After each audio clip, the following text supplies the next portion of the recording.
Tnad pulit Ri Bhoi district haka arpsa trek julliu arjar pulai kala penlong da karalinya tuk-tuk ya kabelawan banyasim mentara ginongnya tuk-tuk na keleng ke district komsi penta ban pensapriang ya ka kubor ïalap persya yau drugs. Kini kerali kalong ban ïalap persya namar ke jingjilai stat udrok haka jella bat ban pensngu thuru ya ki pajba khamtam ya ki khun samla bakin kiar na kini ki jingdi penbuat. Ya ketai kerali la sedang najan ke office Deputy Commissioner jong Ri Bhoi district bat lepen kot pat ha yam. Deputy Commissioner jong Ri Bhoi district u arpet upadihai kum ukongsan ula kawe ekalama kum kadak kacing pli ketai kerali haga jingi don rengkat lang usamla Anthony Suchiang u Secretary Shillong Nongpo uba bi dengan u DSP Ri Bhoi Police uba DSR lak yang officer in charge Nongpo Police Station bat kiwe ki he nak tnad pulit.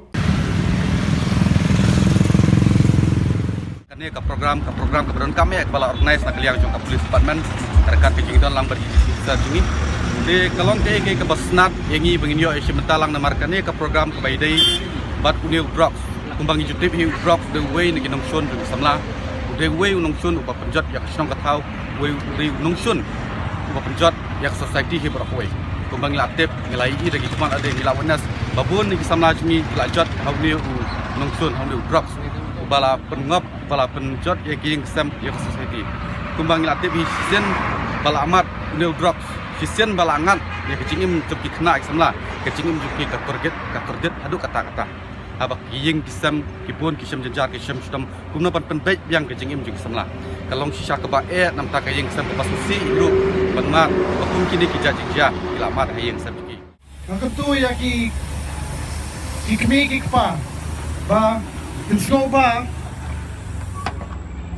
ban pet ko bhai yang ki khon nang ta pade bakin snang ba bakin long very much ambitious in their life ba kin focus ba ki study jo ki undai pat bakin sang pinha ban pet ba kin sang ba no mano ki parlok ilok ino ki parlok pia ban pet bhai la ki khon na jo de nang ta pade chapang kane ka NDPS Act Kibon bagi cases ba nilayo ban kam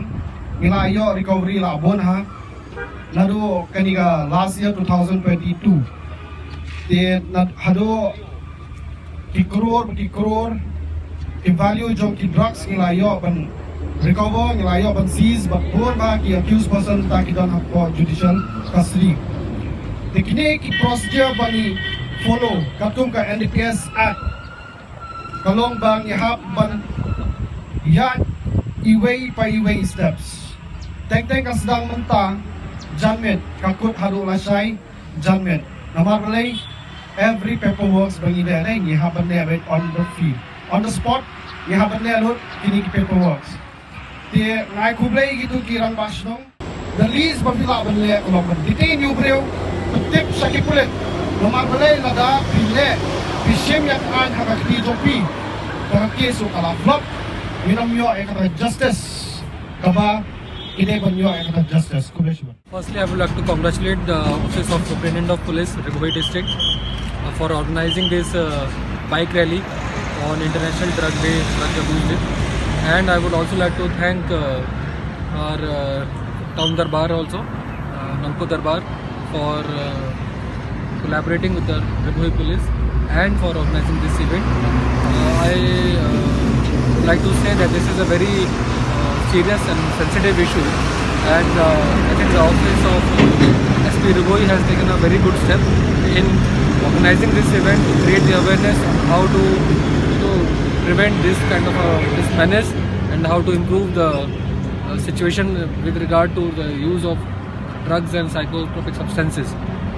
and also that it's a very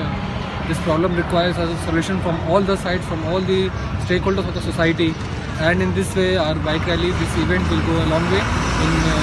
public outreach and in creating awareness regarding this sensitive issue.